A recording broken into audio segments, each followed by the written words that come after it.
tayo sa labas. Pero doon tayo ng mini grocery at bibili tayo ng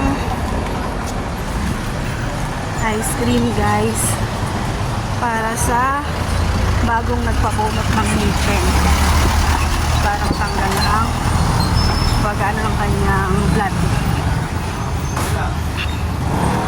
Ayan tayo dito ng ice cream guys. Diba tayo yun ang nakagawian natin pag nagpapabunot ng ngipin. Bili tayo ng ice cream guys. Ayan, daming ice cream. Bili na tayo ng isa. Guys, di ko kayo masyadong naisama kasi may music. Baka makopyright tayo guys. Sayang naman. Kaso lang, traffic. Nakadaan pa tayo dito sa traffic.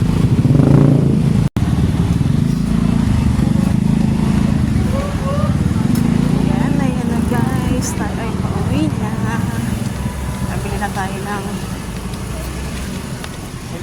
ice cream na pampatanggal ng pamamaga ng binunutang ngipin. Kaya ayan guys, kailangan nating bilhan. At bumili na rin tayo ng Mepenamic. Yun ang niresetang gamot, Mepenamic guys.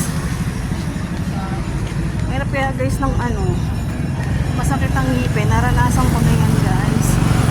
So bakit yung ngipin, diba? So very sakit talaga.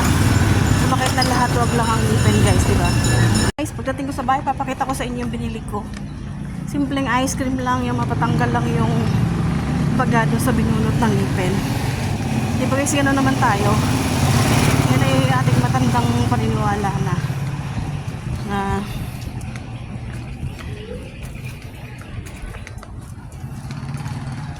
pag binunutan tayo ng ngipin, kakain tayo ng ice cream. Kaya, papakainin natin ng ice cream.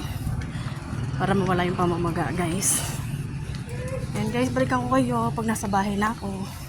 Guys, sunduin natin. Thank you for watching. Please follow, like, and share. Bye.